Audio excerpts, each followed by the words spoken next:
പ്രണയതീർത്ഥം ഭാഗം 14. തലേന്ന് രാത്രി കിടന്നെങ്കിലും അവൾക്ക് തീരെ ഉറക്കം കിട്ടിയില്ല. അതിന് രണ്ടുണ്ട് കാരണം. ഒന്നാമത്തേത് ജീവയുടെ വക കത്തിയടി, രണ്ടാമത്തേത് ആ പാറു. അതായിരുന്നു പ്രധാനമായും അവളുടെ ഉറക്കത്തെ തല്ലിക്കൊഴിച്ചത്. അതുകൊണ്ട് തന്നെ പതിവിലും നേരത്തെ അവൾ ഉണർന്നിരുന്നു. നേരം വെളുക്കുന്നേയുള്ളൂ.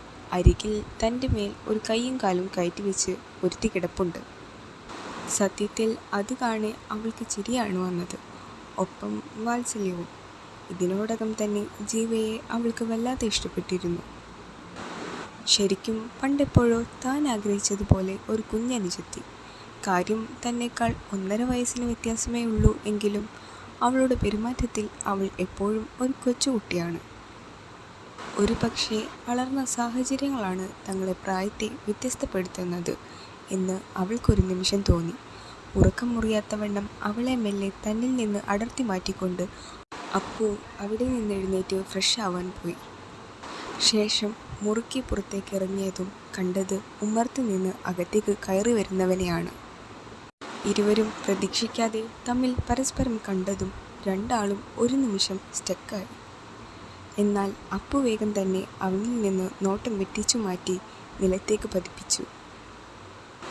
ഓ, മറ്റവളെ കാണാൻ പോയിട്ട് വരുന്ന വഴിയാവും, ദുഷ്ടൻ. അവൾ ആരോടെന്നില്ലാതെ സ്വയമേ പുറത്തു. എന്നാൽ ജയ് ഇവളെന്താ പറയുന്നേ എന്ന പോലെ അവളെ അടിമുടി സൂക്ഷിച്ചു നോക്കി.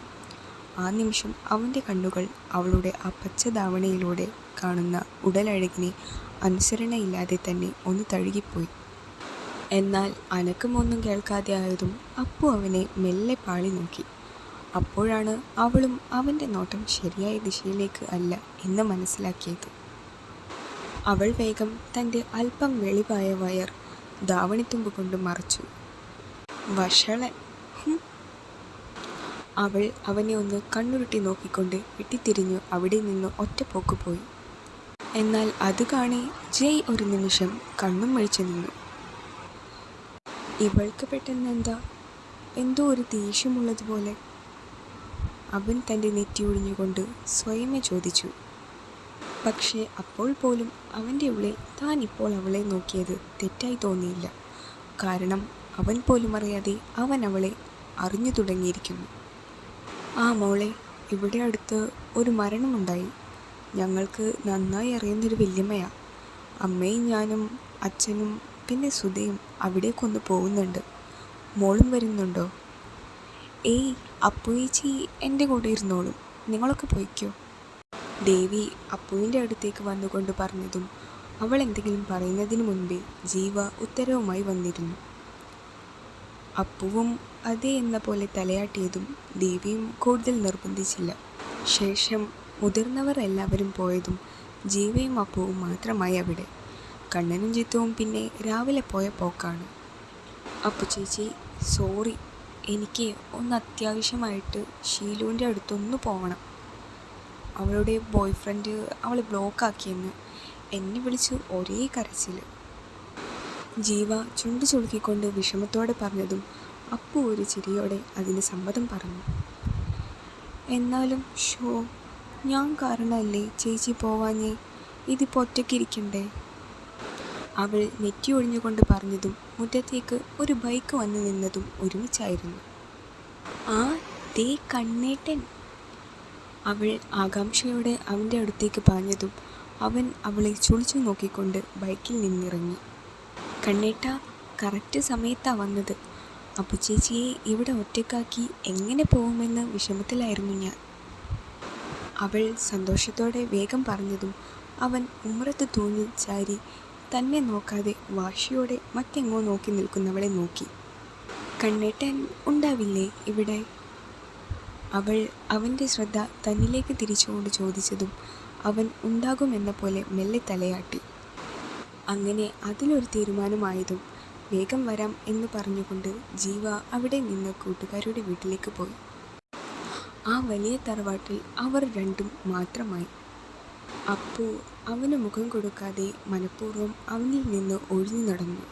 അത് വളരെ വ്യക്തമായി തന്നെ അവൻ ശ്രദ്ധിക്കുകയും ചെയ്തു. ഉണക്കാനിട്ട തുണികൾ എല്ലാം എടുത്തുകൊണ്ട് അടിയിലേക്ക് നടക്കാൻ പോയവളെ രണ്ടു കൈകൾ കോരിയെടുത്തു മുറിയിലിട്ടതും അപ്പു ആകെ ഞെട്ടിത്തെറിച്ചു പോയി. നോക്കുമ്പോൾ തന്നെ ഗൗരവത്തിൽ സൂക്ഷിച്ചു നോക്കി നിൽക്കുന്നവനെയാണ് അവൾ കണ്ടത്. അത് കാണി അവൾ വേഗം അവനിൽ നിന്ന് തിരിഞ്ഞു പോവാൻ തുടങ്ങവേ ഒരു പിടി അവളുടെ കൈത്തണ്ടയിൽ മുറുകി. ഇങ്ങോട്ട് വാടി, ഇന്നലെ രാത്രി മുതൽ ഞാൻ ശ്രദ്ധിക്കുന്നതാ നിന്റെ ഈ പെരുമാറ്റം. എനിക്കറിയണം നീ എന്തിനാ ഇങ്ങനെ എന്നോട് പെരുമാറുന്നതെന്ന്. അവൻ അവളുടെ കയ്യിലെ പിടിപിടിപ്പിക്കാതെ തന്നെ പതിയെ എന്നാൽ ഗൗരവത്തോടെ ചോദിച്ചതും അവൾ അവനെ കണ്ണു നിറച്ചു ദേഷ്യത്തോടെ നോക്കി. വിടാൻ. അവൾ അവൻ്റെ പിടിയിൽ നിന്ന് കുതറിയതും അവൻ ഒന്നിരുത്തി നോക്കിക്കൊണ്ട് അവളുടെ കൈവിട്ടു. എന്നാൽ അവൻ്റെ പിടിമാറിയതും അവൾ വേഗം അവിടെ നിന്ന് പുറത്തേക്ക് പോകാനൊരുങ്ങി. എന്നാൽ അവളുടെ നീക്കം മനസ്സിലാക്കിയെന്ന വണ്ണം അവൻ വേഗം തൻ്റെ മുറിയുടെ വാതിൽപ്പടിയിൽ തൻ്റെ വലതു കൈവച്ചുകൊണ്ട് തടഞ്ഞു. നിന്നോട് ചോദിച്ചതിന് കൃത്യമായ ഉത്തരം കിട്ടാതെ പൊന്നുമോൾ ഇവിടെ നിന്ന് എവിടേക്കും പോവില്ല, അവൻ നല്ല ഗൗരവത്തിൽ പറഞ്ഞതും അവൾ അവനെ കലിയോടെ നോക്കി. ഓ, ഇനി എൻ്റെ വായിൽ നിന്ന് തന്നെ കേൾക്കണമല്ലേ കണ്ണേട്ടന്? ആയിക്കോട്ടെ, ഞാൻ പറയാം. എനിക്ക് സൗകര്യം ഉണ്ടായിട്ട്. ഞാനെന്തിനാ നിങ്ങളെ ശ്രദ്ധിക്കുന്നേ? നിങ്ങൾക്ക് വലുത് വേറെ അവളുമാരല്ലേ? അത്രയും പറഞ്ഞു വന്നപ്പോഴേക്കും അവളുടെ കണ്ണുകൾ ചുവന്നു കലങ്ങി. മനസ്സിലായില്ല, അവൻ അവളെ സൂക്ഷിച്ചു നോക്കിക്കൊണ്ട് ചോദിച്ചതും അവൾക്ക് പിന്നെയും കലിയും സങ്കടവും ഏറി. എനിക്ക് ഒന്നും അറിയില്ല എന്ന് വിചാരിക്കണ്ട.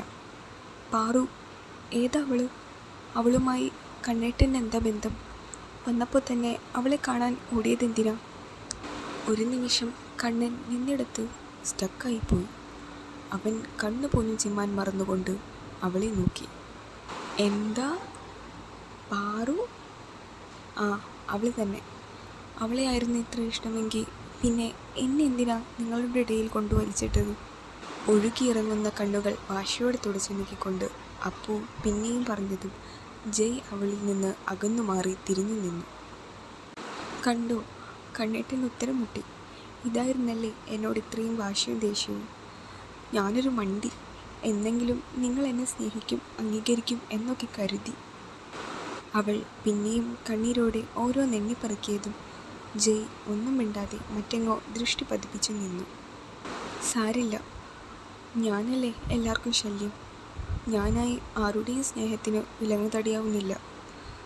കണ്ണേട്ടന് പാറുവിനെയാണ് ഇഷ്ടമെന്നുണ്ടെങ്കിൽ അവളെ സ്വീകരിച്ചോളൂ. ഞാനൊന്നിനും തടസ്സമാവില്ല. എങ്ങനെയോ അവൾ പറഞ്ഞു നിർത്തിയതും അത്രയും നേരം തിരിഞ്ഞു നിന്നവൻ അവൾക്ക് നേരെ തിരിഞ്ഞു. നീ പറയുന്നത് സത്യമാണോ? ഞങ്ങളുടെ ഇടയിൽ നിന്ന് നീ പോകുമോ? പാറുവിനെ എനിക്ക് കിട്ടുമോ? അവൻ്റെ ചോദ്യം കേൾക്കെ അവൾ ഒരു നിമിഷം സ്തംഭിച്ചു നിന്നു. ഇങ്ങനെയൊക്കെ പറയുമ്പോഴും എവിടെയോ ഒരു പ്രതീക്ഷ ഉണ്ടായിരുന്നു അവൻ ഇതിനെയെല്ലാം പാടി നിഷേധിക്കുമെന്ന്. പക്ഷേ അവൻ്റെ കണ്ണിലെ ആ ആകാംക്ഷ കാണെ അപ്പു വല്ലാതെ തകർന്നു. പറ, നീ ഒഴിഞ്ഞു പോവോ? പാറുവിനെ എനിക്ക് വിവാഹം ചെയ്യാൻ കഴിയോ? ആ, ഞാൻ പൊക്കോളാം. കണ്ണേട്ടൻ പാറുവിനെ കെട്ടിക്കോ? വിറച്ചാണെങ്കിലും അവൾ അതൊരുവിധം പറഞ്ഞൊപ്പിച്ചു. നിന്നോട് എങ്ങനെ നന്ദി പറയണമെന്ന് എനിക്കറിയില്ല ബർണ. ഞാൻ പറയാതെ തന്നെ എല്ലാം നീ മനസ്സിലാക്കിയല്ലോ, സന്തോഷം. എങ്കിൽ വാ, നീ തന്നെ ഈ വാർത്ത അവളോട് നേരിട്ട് പറ. അവൾ ആകെ സങ്കടത്തിലിരിക്കുമായിരുന്നു. എൻ്റെ കല്യാണം കഴിഞ്ഞതും മറ്റുമൊക്കെ അറിഞ്ഞു. ഇത് നിൻ്റെ നാവിൽ നിന്ന് തന്നെ കേൾക്കുമ്പോൾ അവളുടെ സങ്കടമൊക്കെ മാറും. വാ. വേണ്ട, എന്നെ വിട്. എനിക്ക് കാണണ്ട. ഞാൻ പറഞ്ഞു എന്ന് പറഞ്ഞാൽ മതി ആ കുട്ടിയോട്. ഏയ്, അത് പറ്റില്ല. നിൻ്റെ നാവിൽ നിന്ന് തന്നെ അവളത് കേൾക്കണം. അവൻ അവളെ വലിച്ചുകൊണ്ട് വീടിൻ്റെ പിൻവശത്തേക്ക് പോയതും അവൾ അവനെ സംശയത്തോടെ നോക്കി. ഇതെന്താ, പാറുവിൻ്റെ വീട് അപ്പോൾ പിന്നിലാ. നീ ഇവിടെ നിൽക്ക്, ഞാൻ അവളെ ഇങ്ങോട്ട് വിളിക്കാം. അവൻ അവളെ പിന്നമ്പുറത്ത് നിർത്തിക്കൊണ്ട് മറ്റെങ്ങോ നോക്കി പറഞ്ഞു. പാറുവേ, ഇങ്ങു വാ, ഒരാളെ കാണാം. അവൻ അല്പം ദൂരേക്ക് നോക്കി നീട്ടി വിളിച്ചതും അവൾ ആ ഭാഗത്തേക്ക് എത്തി നോക്കി. എന്നാൽ അവിടേക്ക് ആ നിമിഷം വന്ന ആ ആളെ കണ്ടതും അപ്പു ഒരു നിമിഷം നിശ്ചലയായി. നോക്കുമ്പോൾ അതാ നിൽക്കുന്നു ഒരു സുന്ദരി പശു. അവളുടെ കണ്ണുകൾ രണ്ടും ഇപ്പോൾ പുറത്തു വരും എന്ന പോലെയായിരുന്നു. ജയ് പാറുവിനെ ഒന്ന് മെല്ലെ തടവിക്കൊണ്ട് മുൻപിൽ നിൽക്കുന്നവളെ ഒന്ന് നോക്കിയതും അവൻ അത്രയും നേരം കഷ്ടപ്പെട്ട് പിടിച്ചു വെച്ച ചിരി ഒറ്റയടിക്ക് പുറത്തേക്ക് വന്നു. കാരണം അതുപോലെയായിരുന്നല്ലോ കുറച്ചു മുൻപ് വരെ അവളുടെ ഓരോ ഡയലോഗും. അപ്പുവിനാണെങ്കിൽ ഇപ്പോൾ ഒരു കുഴി കുഴിച്ച് നേരെ പാതാളത്തിലോട്ട് പോയാലോ എന്ന് തോന്നി. സത്യത്തിൽ ചിരിക്കണോ കരയണോ എന്നറിയാത്ത അവസ്ഥ. അപ്പോൾ എങ്ങനെയാ, ഇവളെ ഞാനങ്ങ് കെട്ടുവല്ലേ? അവൻ ഒരു കുസൃതി ചിരിയോടെ അവളെ നോക്കി പുരികൻ ഉയർത്തി ചോദിച്ചതും അപ്പു അവനെ കണ്ണുരുട്ടി നോക്കി. ദുഷ്ട, അപ്പോൾ എന്നെ ഇത്രയും നേരം ഇട്ടു കളിയാക്കുമായിരുന്നല്ലേ? അവൾ ചുണ്ടു കൂർപ്പിച്ചുകൊണ്ട് നിന്ന് ചിടുങ്ങിയതും അവൻ അവളെ ഞെട്ടി നോക്കി. ഇത് കൊള്ളാം, എനിക്ക് പറയാൻ ഒരു ഗ്യാപ്പ് പോലും തരാതെ ഓരോന്ന് ഊഹിച്ചു കൂട്ടി പറഞ്ഞിട്ട് ഇപ്പോൾ എന്നെ പറയുന്നോടി. അവൻ അവളെ കണ്ണുരുട്ടി നോക്കി പറഞ്ഞതും അവളൊന്ന് ഇളിച്ചു കാണിച്ചു. എന്നാലും എൻ്റെ പെണ്ണെ, എന്തായിരുന്നു നിൻ്റെ പെർഫോമൻസ്? കണ്ണേട്ടനും പാറുവിനും ശല്യാവില്ല, ഞാൻ ഒഴിഞ്ഞു പൊക്കോളാം. ആഹാ. അവൻ അവളെ കളിയാക്കിക്കൊണ്ട് പറഞ്ഞതും അവൾ വേഗം മുഖം പൊത്തിക്കൊണ്ട് അവിടെ നിന്ന് ഓടാൻ നോക്കിയതും ജയ് അവളെ ഒറ്റ കുതിപ്പിനെ വലിച്ച് തൻ്റെ നെഞ്ചിലേക്കിട്ടു. എങ്ങോട്ടാടി അമൂൽ ബേബി നീ ഓടുന്നേ? അവൻ അവളുടെ കണ്ണിലേക്ക് നോക്കിക്കൊണ്ട് മെല്ലെ ചോദിച്ചതും അവൾ ഒരു നിമിഷം ശ്വസിക്കാൻ പോലും മറന്ന് അവനെ നോക്കി. നീയല്ലേ പറഞ്ഞത് എൻ്റെ ജീവിതത്തിൽ നിന്ന് ഒഴിഞ്ഞു തരാമെന്ന്? എന്തേ ഒഴിയുന്നില്ലേ? അവൻ സ്വകാര്യം പോലെ മെല്ലെ അവളിലേക്ക് ഉറ്റുനോക്കിക്കൊണ്ട് ചോദിച്ചതും അവൾ പതിയെ ഇല്ല എന്ന് തലയനക്കി. പെട്ടെന്നാണ് ഒരു ശബ്ദം ഇരുവരും കേട്ടത്. അത് കേൾക്കെ ജയ് അവളിൽ പിടിവിട്ടതും അവൾ വേഗം അവനിൽ നിന്ന് അല്പം അകന്നു മാറി. നോക്കുമ്പോൾ പാറു ആണ്. തന്നെ വിളിച്ചു വരുത്തി എന്താണ് രണ്ടും കൂടി പണിയെന്നാവും അവൾ ചോദിച്ചത് എന്ന് അപ്പുവിന് തോന്നി. ആ നിമിഷം ഇവളെക്കുറിച്ച് ഓർത്താണല്ലോ കണ്ണേട്ടനോട് താൻ വഴക്കിട്ടത്, ഇന്നലെ ഉറങ്ങാതിരുന്നത് എന്നെല്ലാം ഓർക്കെ അവൾക്ക് വല്ലാത്ത ചളിപ്പ് തോന്നി. അപ്പോഴാണ് അവൾ പാറുവിൻ്റെ വീർത്തുന്തിയ വയറു ശ്രദ്ധിക്കുന്നത്. അയ്യോ കണ്ണേട്ട, ഇവള് ഗർഭിണിയാണോ? അവൾ കൗതുകത്തോടെ ചോദിച്ചതും അവൻ ഒരു പുഞ്ചിരിയോടെ അതെ എന്ന പോലെ തലയാട്ടി. ഇവളെന്നും എൻ്റെ ഫേവറേറ്റ് ആയിരുന്നു. അച്ചാച്ചൻ വാങ്ങി തന്നതാണ് ഇവളെ എനിക്ക് വളർത്താൻ.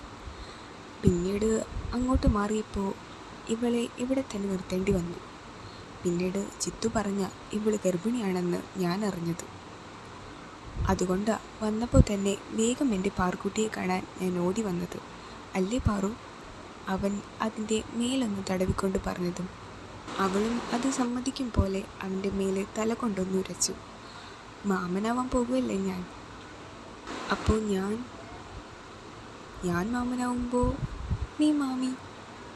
അവൻ പെട്ടെന്ന് സ്വാഭാവികം പോൽ പറഞ്ഞതും അവളൊന്ന് അവനെ തന്നെ നോക്കി. പിന്നീട് ചുവന്നു വന്ന തൻ്റെ മുഖം അവളിൽ നിന്ന് ഒരു വിധത്തിൽ മറച്ചു പിടിച്ചു. പിന്നീട് എല്ലാവരും തിരികെ എത്തിയതും ജീവയെ കാണാതെ സുധർമ്മയുടെ മുഖം കടുത്തു. അതിന് പ്രധാന കാരണം ജയും അപ്പുവും തങ്ങൾ വരുമ്പോൾ തനിച്ചായിരുന്നു എന്നതായിരുന്നു.